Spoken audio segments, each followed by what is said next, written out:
একদিন অরণ্যে শ্রীরাম, ওহে বানর মিত্র, তুমি এত কষ্ট করে গাছ থেকে গাছ ঝাঁপিয়ে এসেছ আমার কাছে, কি খবর?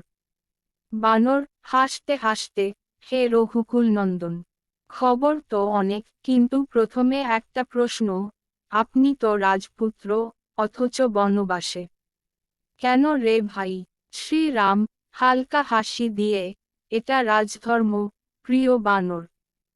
প্রতিজ্ঞা রাখতে বনবাসে এসেছি। পিতার মুখের কথা পালন করাই আমার শ্রেষ্ঠ করণীয়। বানর, বাহ, আপনি তো একদম লেজেন্ড। আমরা বানরেরা প্রতিজ্ঞা নিই গাছ না কাটার, আর আপনি রাজত্ব ছেড়ে দিলেন।